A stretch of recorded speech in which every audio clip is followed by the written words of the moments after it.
The evening air hung thick with anticipation as dozens of people filled the grand ballroom of the Coronado Beach Resort. Crystal chandeliers cast warm light across tables draped in navy blue linens, each adorned with small American flags and golden anchors. Tonight was special, the annual Navy SEAL Foundation Charity Gala, an event that brought together active duty SEALs, veterans, their families, and supporters from across the country. Sarah Mitchell smoothed her black evening dress as she walked through the crowd, her eyes scanning the room with practiced efficiency. As the event coordinator, she had spent months planning every detail of this evening. The goal was ambitious: raise $2 million for families of fallen SEALs and support programs for active duty personnel. The weight of responsibility sat heavy on her shoulders, but tonight everything seemed to be falling into place perfectly. Near the entrance, a group of men stood together, their bearing unmistakably military despite their formal civilian attire.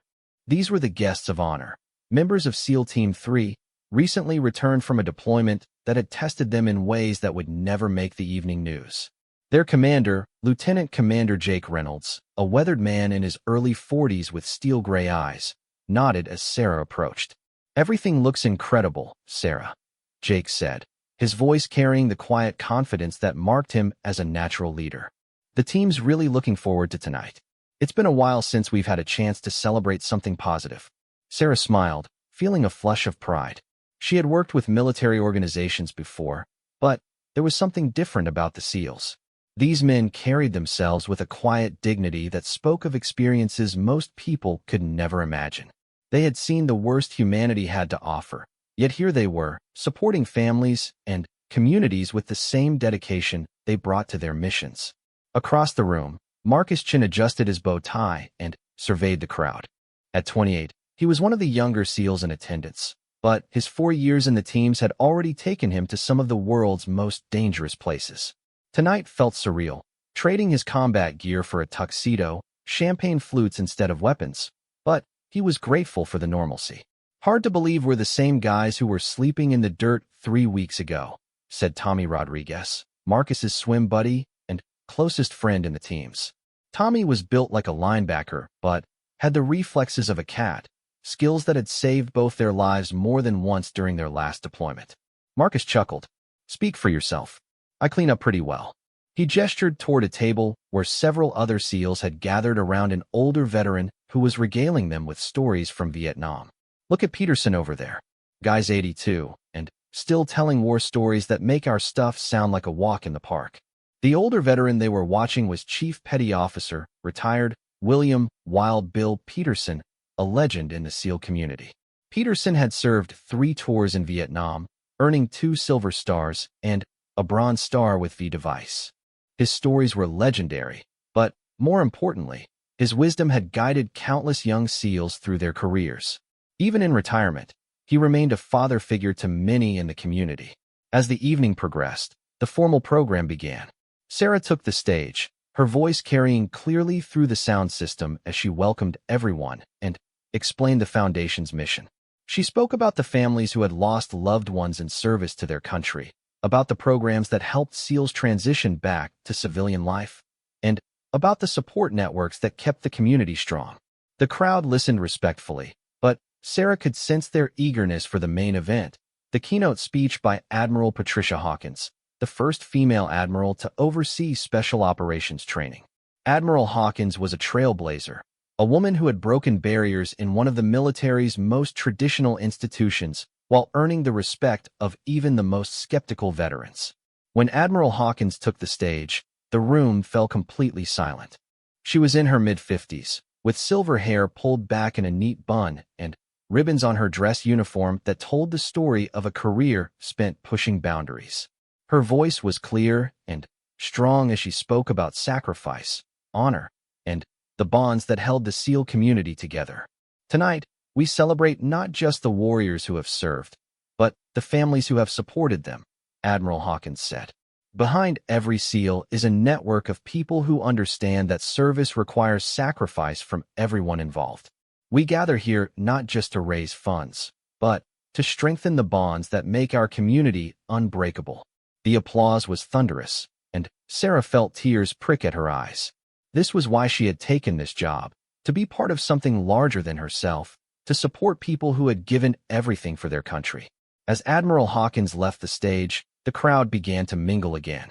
The formal program was over, but the evening was just beginning. A jazz quartet began playing in one corner of the room, while waiters circulated with appetizers and drinks. Sarah noticed that many of the SEALs seemed more relaxed now, the formal portion behind them. Near the bar, she spotted a group she hadn't noticed before, several men in expensive suits who seemed out of place among the military crowd. They carried themselves differently, with an air of entitlement that contrasted sharply with the quiet confidence of the SEALs. Sarah made a mental note to introduce herself, but before she could move in their direction, she was pulled aside by one of the Foundation board members who wanted to discuss the evening's fundraising progress. Marcus and Tommy had found themselves at a table with several other young SEALs, sharing stories and decompressing from their recent deployment. The atmosphere was loose and comfortable. These men had been through hell together, and the bond between them was evident in their easy camaraderie. "Remember that night in Hellman when Rodriguez here thought he saw a ghost?" Marcus was saying, earning laughs from the group. "That wasn't a ghost, man," Tommy protested. "That was definitely something moving out there." "Yeah, a goat," said Dave Bulldog Harrison, another member of their team. "A very scary, very dangerous goat." The laughter continued, but it was interrupted by a commotion near the bar. The group of well-dressed civilians Sarah had noticed earlier had apparently had quite a bit to drink, and their voices were getting louder. One of them, a tall man with perfectly styled hair and a Rolex that caught the light, was gesturing broadly as he spoke to a woman who appeared to be trying to get away from the conversation. The woman was Elena Vasquez, a young widow whose husband had been killed in action 2 years earlier during a raid in Syria. She attended these events not just to honor her husband's memory, but to connect with others who understood her loss. Tonight, she had been looking forward to a peaceful evening among people who shared her experiences. Unfortunately, the man at the bar, Richard Blackwood, son of a wealthy defense contractor, had noticed her and decided she needed his company. Richard had come to the event as his father's representative, but he clearly saw it as more of a social opportunity than a solemn occasion. He had been drinking steadily since arriving, and his behavior was becoming increasingly inappropriate. "Come on, beautiful," Richard was saying, his voice loud enough to carry across the room. "Don't be like that. I'm just trying to be friendly. You look like you could use some cheering up." Elena was trying to extract herself politely, but Richard wasn't taking the hint. His friends were laughing and encouraging him, treating the situation like entertainment rather than recognizing Elena's obvious discomfort. Several of the SEALs had noticed what was happening, their protective instincts immediately activated. These men were trained to recognize threats and respond accordingly, and what they were seeing triggered every alarm bell they possessed. Lieutenant Commander Reynolds excused himself from his conversation and began moving toward the bar, his expression darkening with each step. Behind him, Marcus and Tommy exchanged glances and followed, along with several other SEALs who had also noticed the situation developing. Chief Peterson, despite his age, was also moving in that direction, his cane clicking against the marble floor as he navigated through the crowd. The old warrior's eyes were sharp and focused. He had seen enough in his long life to recognize trouble when it was brewing. Sarah, still caught up in her conversation with the board member, remained unaware of the tension building near the bar. The jazz quartet continued playing, but the mood in that corner of the room was shifting rapidly from festive to dangerous. Richard Blackwood was about to learn that there were consequences for his behavior, consequences that his wealth and connections couldn't protect him from. In a room full of America's most elite warriors, he had chosen to target someone under their protection. The stage was set for a confrontation that would become legendary in SEAL community lore. As Elena continued trying to escape Richard's unwanted attention, the circle of SEALs continued to tighten around the bar. These men had sworn an oath to protect and defend, and that oath didn't end when they put on civilian clothes. Tonight, they would be reminded why that oath mattered, and Richard Blackwood would learn that some lines should never be crossed. The elegant ballroom, filled with the sounds of polite conversation and soft jazz, was about to become the stage for a lesson in respect, honor, and the consequences of crossing the wrong people at the wrong time. The charity gala would continue, but what happened next would be remembered long after the last guest had gone home. The tension near the bar had become palpable, like electricity in the air before a thunderstorm. Elena Vasquez continued trying to politely extract herself from Richard Blackwood's increasingly aggressive advances, but her attempts at courtesy were being met with escalating persistence. Richard's friends were still laughing, treating her obvious discomfort as entertainment, completely oblivious to the danger they were creating for themselves. "Listen here, sweetheart," Richard said, his words beginning to slur as he stepped closer to Elena, effectively trapping her against the bar. "I'm trying to be nice here. My father's company has contracts worth millions with the military. You should be grateful for the attention." Elena's face flushed with a combination of embarrassment and anger. She had attended this event to honor her fallen husband and connect with others who understood her sacrifice, not to be harassed by some entitled drunk who thought his money gave him the right to treat her like property. "Please, I just want to return to my table," Elena said firmly, trying to step around him. But Richard moved to block her path, his hand reaching out to grab her arm. That's when Lieutenant Commander Reynolds arrived at the scene, his presence immediately commanding attention. Jake Reynolds had spent 22 years in the Navy, the last 15 as a SEAL. He had led men through impossible missions and brought them home alive. His voice, when he spoke, carried the weight of absolute authority. "I think the lady has made it clear she's not interested in your company," Reynolds said, his tone deceptively calm. The words were polite, but there was steel underneath that made several people nearby stop their conversations and turn to watch. Richard turned around, swaying slightly as he sized up the newcomer. He saw a man in his 40s wearing a well-tailored tuxedo, but Richard was too drunk and too arrogant to recognize the danger signs that were obvious to everyone else in the vicinity. The way Reynolds stood, the alertness in his eyes, the controlled stillness that marked a man who could explode into violence at a moment's notice. All of this was lost on Richard. "And you are?" Richard asked, his voice dripping with condescension. "Some kind of rent-a-cop? I don't think this is any of your business, friend." Marcus and Tommy had arrived by then, flanking Reynolds on either side.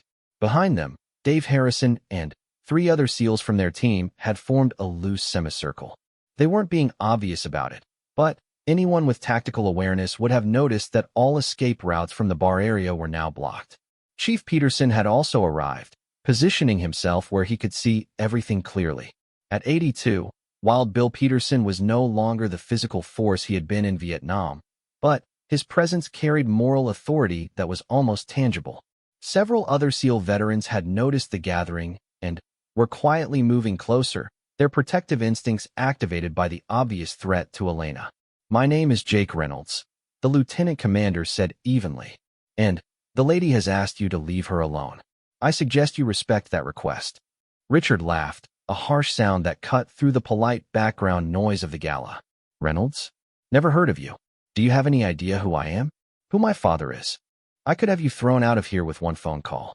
Elena, seeing the situation escalating, tried once more to defuse it. "Please, I don't want any trouble. I'll just go back to my table." But, as she tried to step away, Richard grabbed her wrist, his grip tight enough to make her wince. "We're not done talking," he said, his mask of civility finally slipping completely. "You're going to show me some respect." The change in the room was instantaneous and dramatic.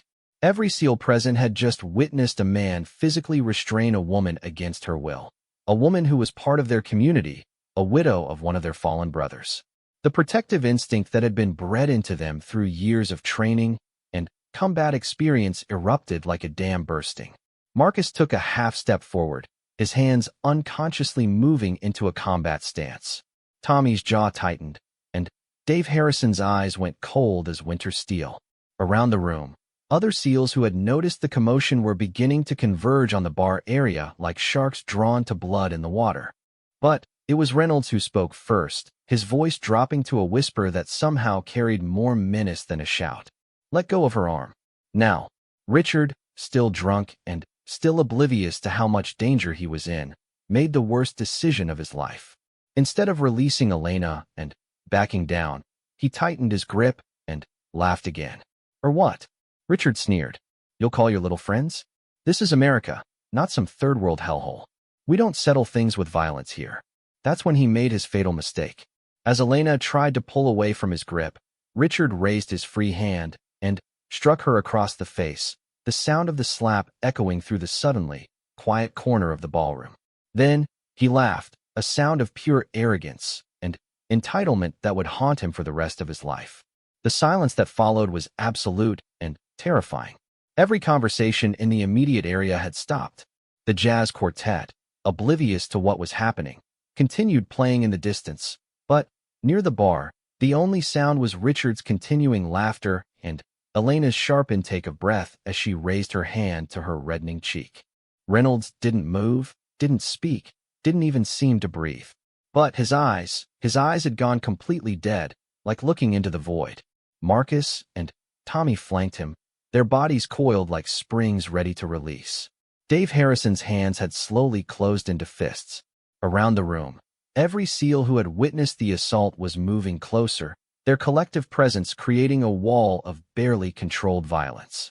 Chief Peterson stepped forward, his cane clicking against the floor, but his voice when he spoke was steady and clear despite his age.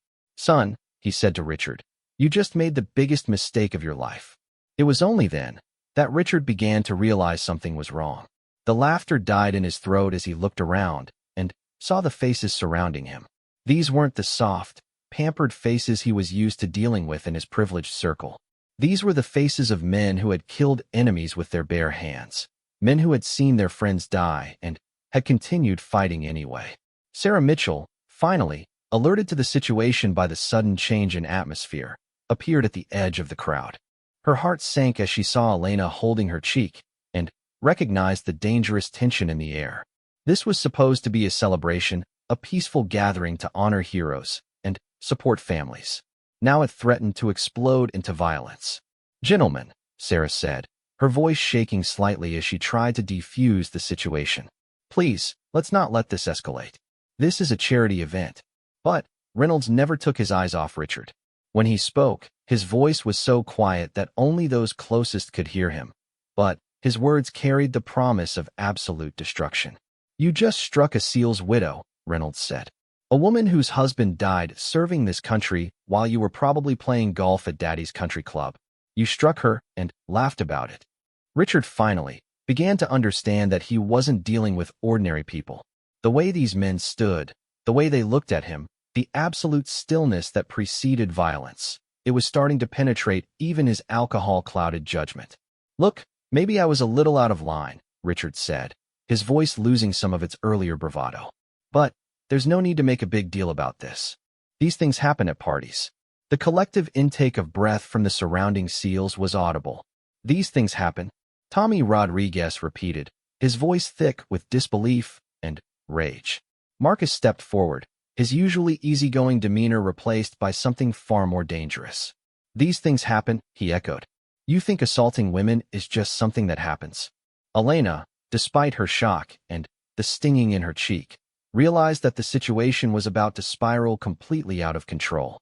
These men were willing to fight for her, possibly even kill for her, and while part of her appreciated their protection, she couldn't let them destroy their careers or their freedom for someone like Richard Blackwood.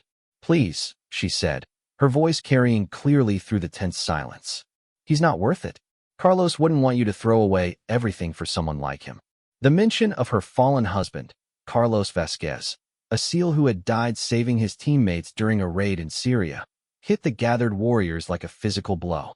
Marcus had known Carlos. So had Tommy and Dave. They had attended his funeral, had seen Elena's grief, had promised to always be there for her. Reynolds took a slow, deliberate breath, visibly fighting to control himself. Around him, his men were waiting for orders, ready to follow his lead whether it led to restraint or violence. The choice was his, and everyone in the room understood that Richard Blackwood's immediate future hung in the balance. But before Reynolds could speak, Admiral Hawkins appeared at the edge of the circle. She had noticed the commotion from across the room and had come to investigate. One look at the scene, Elena holding her cheek, Richard looking increasingly panicked, and the circle of angry SEALs told her everything she needed to know. "What's the situation here?" Admiral Hawkins asked, her voice cutting through the tension like a blade. Reynolds turned to face her, his posture snapping to attention despite his civilian clothes. "Ma'am, this individual just assaulted Mrs. Vasquez." Admiral Hawkins' face went through several expressions in rapid succession: surprise, anger, and, finally, cold calculation. She looked at Richard, taking in his expensive suit, his Rolex, the entitled smirk that was slowly fading from his face. "Is this true?" she asked Richard directly. Richard opened his mouth to deny it, but Chief Peterson spoke up. "I saw the whole thing, Admiral." He struck her and laughed about it. The Admiral's eyes went hard as winter steel. She had spent her entire career fighting for respect in a male-dominated field, had faced discrimination and harassment herself, and had zero tolerance for men who thought they could abuse women with impunity. "Mr. Blackwood," she said, having recognized him from the guest list, "I think it's time for you to leave." But Richard, perhaps emboldened by the fact that no one had actually attacked him yet, made one final mistake. "You can't throw me out," he said, his voice rising. "My father's company has contracts with half the people in this room. I'll have all your careers destroyed." The silence that followed this threat was different from the earlier quiet. This wasn't the pregnant pause before violence. This was the calm that came when professional warriors realized they were dealing with someone so contemptible that even violence was too good for him. Admiral Hawkins smiled, and it was not a pleasant expression. "Mr. Blackwood," she said, "I don't think you understand the situation you're in. But you're about to learn." Admiral Hawkins' smile sent a chill through everyone watching, but none more so than Richard Blackwood himself. In his privileged world of corporate connections and inherited wealth, he had never encountered someone who could destroy his life with a phone call and had the moral authority to do it without consequence. He was about to discover that some people couldn't be bought, threatened, or intimidated.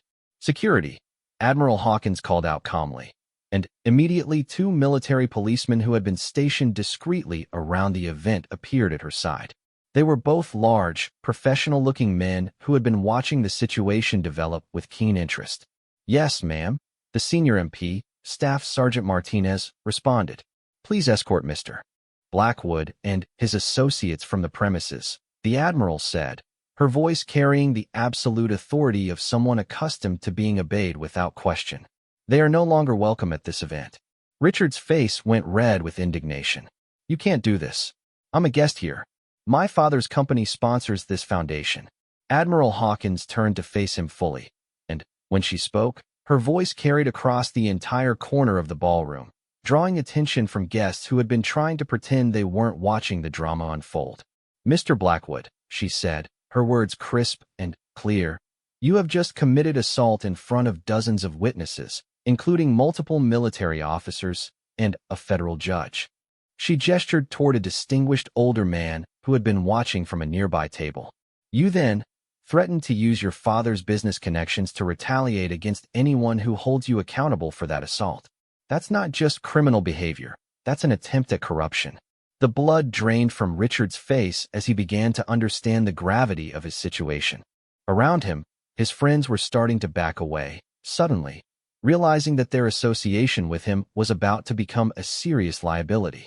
Chief Peterson stepped forward again, his weathered face set in grim lines. Despite his 82 years, his voice carried clearly through the room. "In my day, a man who struck a woman would have been horsewhipped. And a man who struck a war widow would have been lucky if horsewhipping was all he got." A murmur of agreement rippled through the crowd of veterans and active duty personnel.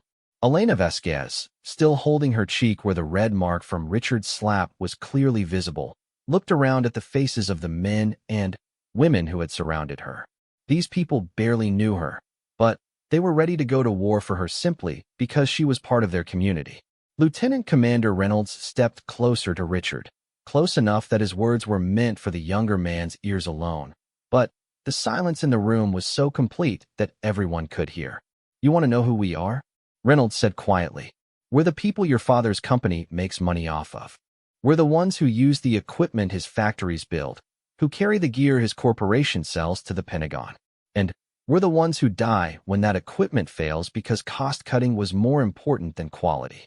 Richard tried to interrupt, but Reynolds continued, his voice never rising above a conversational tone, but somehow becoming more menacing with each word. We're the people who spend months away from our families so that you can sleep safely in your mansion. We're the ones who miss our children's birthdays and our anniversaries so that you can throw parties and make jokes about how easy your life is. And we're the ones who carry the flag-draped coffins of our brothers while you complain that your stocks aren't performing well enough. Marcus and Tommy flanked their commander, their presence adding weight to his words. Around them, more SEALs had gathered, veterans from multiple generations, men who had served in Vietnam, Grenada, Panama, the Gulf War, Iraq, Afghanistan, and dozens of smaller conflicts that never made the news. Dave Harrison spoke up, his voice carrying the slight accent of his native Texas. Mrs. Vasquez's husband died, saving 3 of his teammates in Syria. He threw himself on a grenade to protect his brothers. He was 26 years old. The weight of this revelation settled over the crowd like a physical presence. Elena's husband hadn't just died in some abstract military action. He had made the ultimate sacrifice to save others. And this entitled drunk had just struck his widow and laughed about it. Admiral Hawkins turned to Sarah Mitchell, who had been standing at the edge of the group looking increasingly distressed. Miss Mitchell, I believe Mr. Blackwood's invitation to this event has been revoked. Please ensure that neither he nor anyone associated with him is allowed entry to future Foundation events. Sarah nodded quickly, grateful that someone else was taking charge of the situation. Of course, Admiral. I'll update our records immediately. But Richard wasn't done. Whether from alcohol, panic, or simple stupidity, he decided to make one last stand. This is ridiculous, he shouted, his voice cracking with emotion. I barely touched her. It was just a little slap. She's being dramatic. The reaction was immediate and visceral. Every person in military dress uniform took a step forward simultaneously, creating a wall of barely controlled fury that seemed to shrink the space around Richard. The temperature in the room seemed to drop 10 degrees. Elena herself had heard enough. Despite her natural inclination to avoid confrontation, despite her desire to honor her husband's memory with dignity rather than violence, she could no longer remain silent. A little slap, she repeated, her voice shaking with emotion. You grabbed me against my will, held me when I tried to leave, and then hit me because I wouldn't flirt with you. And you think that's acceptable behavior? She stepped forward, and the crowd parted to give her room. When she spoke again, her voice carried the strength that came from enduring loss that would have destroyed weaker people. My husband died protecting people who couldn't protect themselves. He believed that the strong have a duty to defend the weak. And you use your strength to hurt people because you think your money makes you untouchable. Richard opened his mouth to respond, but Elena wasn't finished. You want to know what's really pathetic? She continued. It's not that you hit me. Bullies hit people. That's what they do. What's pathetic is that you're so weak, so insecure, that you think hurting a woman makes you powerful. You're not powerful. You're not important. You're just a coward with a trust fund. The silence that followed Elena's words was profound. She had said what everyone else was thinking, but she had done it with a dignity and strength that left no room for argument. Richard looked around the room, searching for support, for someone to take his side, but found only faces filled with contempt and disgust. Admiral Hawkins stepped forward again. Mr. Blackwood, you have a choice to make. You can leave quietly and consider this a learning experience, or we can discuss this situation with the police. I'm sure they would be very interested in hearing about your assault on Mrs. Vasquez, especially given the number of witnesses present. Richard's remaining friends had already started backing away, clearly wanting no part of whatever was about to happen. His bodyguard, a large man who had been standing near the entrance, was nowhere to be seen. Apparently, even hired muscle had standards about what they would be associated with. Staff Sergeant Martinez stepped forward, his hand resting casually on his radio. Sir, I'm going to need you to come with me. We can do this easy or hard, your choice. For a moment, it looked like Richard might resist, might try to bluster his way out of the situation one more time. But something in the faces around him must have finally penetrated his alcohol-clouded judgment. He was outnumbered 50-1 by people who had spent their lives learning how to deal with dangerous situations, and his money and connections meant nothing in this room. This isn't over, Richard said as he allowed himself to be escorted toward the exit. My father will hear about this. You'll all regret this. Chief Peterson laughed, a sound like gravel being ground underfoot. Son, I've been threatened by better men than you'll ever be. Communists in Vietnam, terrorists in a dozen different countries, politicians in Washington, they all said I'd regret crossing them. But here I am, 82 years old, and still standing. Where do you think you'll be when you're my age? As Richard was led away, his parting words floating back over the crowd, Lieutenant Commander Reynolds called out loud enough for everyone to hear. Mr. Blackwood, you wanted to know who we are? We're the United States Navy SEALs. And now you know why we don't have to threaten people. We just have to be ourselves. The crowd of military personnel and supporters watched as Richard disappeared through the exit, escorted by the MPs and followed by his former friends who were desperately trying to distance themselves from the evening's events. As the doors closed behind them, a collective exhale seemed to go through the room. Elena was immediately surrounded by concerned faces, SEALs' wives who wanted to make sure she was okay, veterans who wanted to share their own stories of standing up to bullies, and active duty personnel who simply wanted to express their support. Admiral Hawkins approached her personally, placing a gentle hand on her shoulder. Mrs. Vasquez, are you all right? Do you need medical attention? Elena shook her head, touching her cheek gingerly. I'm fine. It's not the first time someone has tried to hurt me, and it won't be the last. But it is the first time I've had an entire room of warriors ready to defend me. She looked around at the faces surrounding her, Reynolds, Marcus, Tommy, Dave, Chief Peterson, and dozens of others. Carlos would have been proud to see this. He always said that the SEAL community was a family, that we took care of each other. Tonight, you proved that his widow is still part of that family. The applause that followed was spontaneous and heartfelt. It wasn't the polite, restrained clapping typical of formal events. It was the kind of applause that comes from the heart, from people who have witnessed something meaningful and want to express their approval. Sarah Mitchell approached the group, her face still pale from the stress of the evening's events. I'm so sorry this happened, she said to Elena. I should have been paying closer attention. Don't blame yourself, Elena replied. People like that are expert at hiding their true nature until it's too late. You couldn't have known. Admiral Hawkins turned to address the broader crowd that had gathered around them. Ladies and gentlemen, what we witnessed here tonight was a reminder of why we do what we do. We don't serve our country for the appreciation of people like Mr. Blackwood. We serve because there are people worth protecting, causes worth defending, and principles worth upholding. She gestured toward Elena.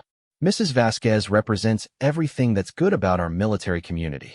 She has faced loss with dignity, supported others in their grief, and maintained her strength even when confronted with the worst kind of cowardice. Her husband would indeed be proud. As the crowd began to disperse and the evening slowly returned to normal, the story of what had happened was already spreading through the room. By the end of the night, every person at the gala would know about Richard Blackwood's assault on Elena Vasquez and the response of the SEAL community. But, more importantly, they would remember the lesson that had been taught, that some lines should never be crossed, some people should never be threatened, and that true strength isn't about having money or connections. It's about having the courage to stand up for what's right, regardless of the cost.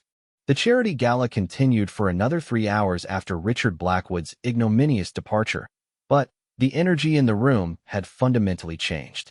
What had started as a formal fundraising event had transformed into something deeper, a reaffirmation of the values that bound the military community together. Stories were shared with greater intensity, bonds were strengthened, and the evening raised not just money for the foundation, but renewed commitment to the principles that made their service meaningful. Elena Vasquez found herself at the center of attention throughout the remainder of the evening, but it wasn't the uncomfortable scrutiny she had endured from Richard and his friends. This was the warm embrace of a community that had claimed her as one of their own. SEAL wives shared their own stories of dealing with entitled civilians who thought military families should be grateful for their condescension. Veterans told her about times they had stood up to bullies in their own communities. Active duty personnel simply wanted to express their respect for how she had handled the situation. Marcus and Tommy had appointed themselves her unofficial bodyguards for the rest of the evening, a gesture that was both protective and deeply respectful. They weren't hovering or treating her like she was fragile. They were simply making sure that no one else would have the opportunity to make her uncomfortable. You know, Marcus said during a quiet moment as they stood watching the crowd. Carlos used to talk about you all the time during deployment. He was always showing pictures, telling stories about things you'd done together. He said you were the strongest person he'd ever met. Elena smiled, the first genuine smile she'd managed since the confrontation. He always exaggerated. I'm not strong. I'm just stubborn. There's a difference. Ma'am, with respect, Tommy interjected. What you did tonight took real courage. You could have let us handle it, could have stepped back and let us deal with that piece of garbage. Instead, you stood up and spoke truth to his face. That's not stubborn. That's warrior spirit. Lieutenant Commander Reynolds approached their group, having spent the last hour dealing with the administrative aftermath of the evening's events. The military police had taken statements from witnesses. Admiral Hawkins had briefed Foundation leadership on the situation, and security had been reinforced to prevent any possibility of Richard returning. Mrs. Vasquez, Reynolds said, I wanted to personally apologize for what happened tonight. Events like this should be safe spaces where you can honor your husband's memory without having to deal with that kind of harassment. Commander, please don't apologize, Elena replied. What happened tonight wasn't your fault, and the way you and your men responded was exactly what Carlos would have done. You protected someone who needed protection, even though you barely knew me. That's what makes you who you are. She paused, gathering her thoughts before continuing. You know, Carlos always said that being a SEAL wasn't about the missions or the medals or the recognition. He said it was about being the kind of person who steps forward when others step back. Tonight, I saw that in action. Reynolds nodded, understanding the weight of what she was saying. Carlos was a good man and a great SEAL. We all learned something from his sacrifice, and tonight we were reminded why that sacrifice mattered. Across the room, Admiral Hawkins was having a very different conversation with Sarah Mitchell and several Foundation board members. The evening had been a success in terms of fundraising. They had exceeded their $2 million goal by nearly $500,000. But the incident with Richard Blackwood had raised serious questions about event security and guest vetting. I want a complete review of our invitation process, Admiral Hawkins was saying. Someone like Blackwood should never have been allowed into an event honoring our fallen heroes and their families. His father's business connections don't give him the right to abuse our community. Sarah was taking notes rapidly, her earlier stress now channeled into determination to prevent similar incidents in the future. I'll implement new screening procedures immediately. Background checks, references from military contacts, and a clear code of conduct that all guests must agree to in writing. Good, the Admiral replied. But, more importantly, I want to make sure that what happened tonight becomes a teaching moment. The way our community responded, the immediate protection of Mrs. Vasquez, the unified stand against unacceptable behavior, the refusal to be intimidated by threats, that's something to be proud of. One of the board members, a retired Navy captain, spoke up. Admiral, there's going to be fallout from this. Blackwood's father has significant influence in defense contracting circles. He's going to try to retaliate. Admiral Hawkins' expression hardened. Let him try. I've been dealing with political pressure my entire career, and I've never backed down from doing what's right. If Charles Blackwood wants to make an issue of his son's criminal behavior, I'll be happy to discuss it with him, publicly, if necessary. Meanwhile, Chief Peterson had gathered a group of younger SEALs around one of the corner tables, using the evening's events as an opportunity to share hard-won wisdom about leadership, integrity, and the responsibilities that came with their profession. What you witnessed tonight, the old warrior was saying, is why we maintain standards. Why we demand excellence not just in combat, but in character. That punk thought he could treat one of our own with disrespect because he had money and connections. He learned tonight that there are things money can't buy and connections can't protect you from. Dave Harrison leaned forward, genuinely curious about the old chief's perspective. Chief, how do we deal with people like that in the civilian world? We can't just intimidate everyone who disagrees with us. Peterson smiled, his weathered face creasing with years of accumulated wisdom. Son, there's a difference between intimidation and standing up for what's right. We didn't threaten that boy with violence. We threatened him with consequences. We showed him that actions have results, that treating people badly isn't acceptable just because you think you're important. He paused, looking around at the young faces listening intently. The real lesson here isn't about how to deal with bullies. It's about how to be the kind of person worth standing up for. Mrs. Vasquez didn't need us to fight her battles. She's strong enough to handle herself. But she deserved our support because of who she is and what she represents. Her husband died protecting his teammates, and she's carried on his legacy with dignity and grace. Another young SEAL asked, "What about the threats?" His father really does have influence in the defense industry. Peterson's laugh was gravelly, but warm. "Boy, I've been hearing threats like that for 60 years. Politicians threatening to end my career, contractors threatening to blacklist me, bureaucrats threatening to ruin my reputation. You know what I learned? People who really have power don't need to threaten you with it. They just use it. And people who threaten you with power they don't actually have are usually bluffing." As the evening wound down and guests began to leave, Elena found herself standing with the group of SEALs who had become her protectors and friends over the course of the night. The formal program was over, the fundraising goals had been exceeded, and the immediate crisis had been resolved. But she felt reluctant to let the evening end. "I want to thank all of you," she said, her voice carrying clearly in the quieter atmosphere of the late evening. "Not just for protecting me tonight, but for showing me that Carlos's family is still my family. I haven't felt this connected to the community since he died." Marcus stepped forward, speaking for the group. "Ma'am, you don't need to thank us. Taking care of each other is what we do. It's who we are. Carlos took care of us downrange, and now we take care of his family back home. That's not charity, that's obligation." Tommy nodded agreement. "Besides, you took care of yourself pretty well tonight. The way you stood up to that clown, the way you spoke truth to his face, that was impressive. Carlos would have been proud."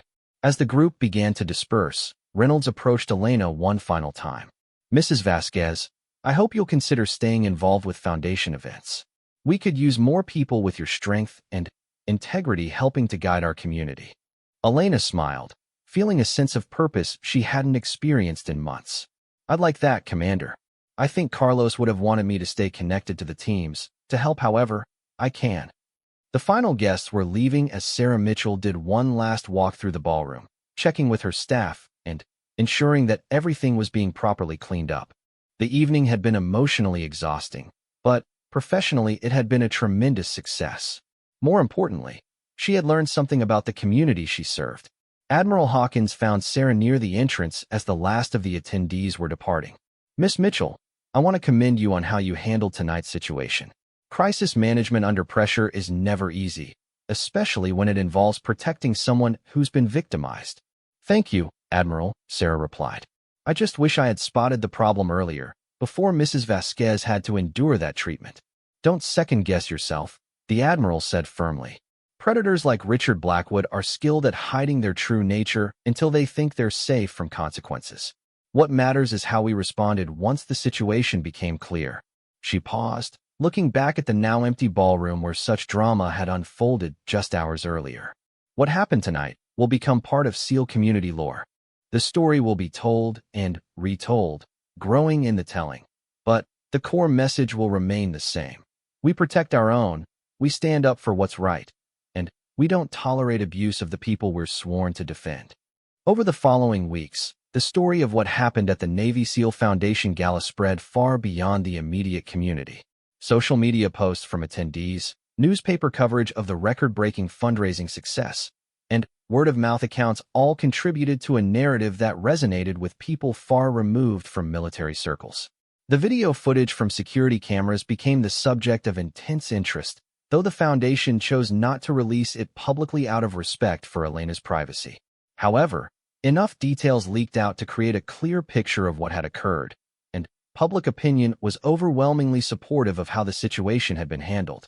Richard Blackwood faced not just public embarrassment, but real legal consequences. Elena decided to press charges for assault, and with dozens of military officers as witnesses, the case was straightforward.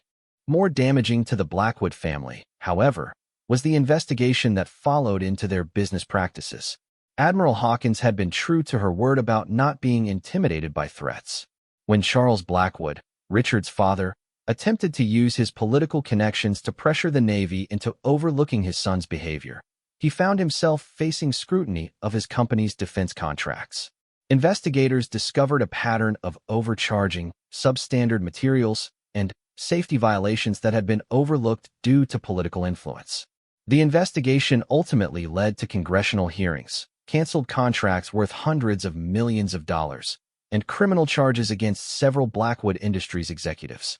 Richard's assault on Elena had been the pebble that started an avalanche, exposing corruption that had potentially endangered American service members for years.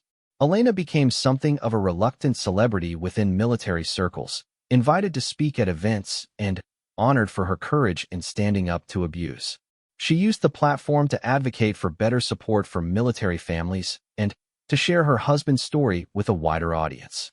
Most importantly, the incident served as a powerful reminder to the SEAL community of the values that define them. In an age of political division and cultural conflict, the unity displayed that night at the Coronado Beach Resort represented something timeless and essential about American military culture. Years later, when new SEALs graduated from training and joined their first teams, senior operators would tell them the story of the night Richard Blackwood learned that some lines should never be crossed. They would describe the silence that fell over a room full of warriors when a war widow was struck and her attacker laughed. They would explain how a community came together to protect one of their own and deliver justice without violence. The story became a parable about honor, integrity, and the responsibility that came with strength. It reminded each new generation of SEALs that their oath to protect and defend didn't end when they left the battlefield. It extended to every interaction with the people they served. Elena Vasquez continued to attend Foundation events, eventually joining the board of directors and helping to establish new programs for military families. She never remarried, choosing instead to dedicate her life to honoring her husband's memory through service to others. And somewhere in the military community's collective memory, the image remained vivid.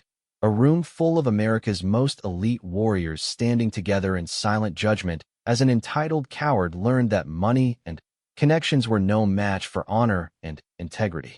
It was a lesson that would be remembered and retold for generations, a reminder that some things in life are still sacred, and some people will always stand up to protect them.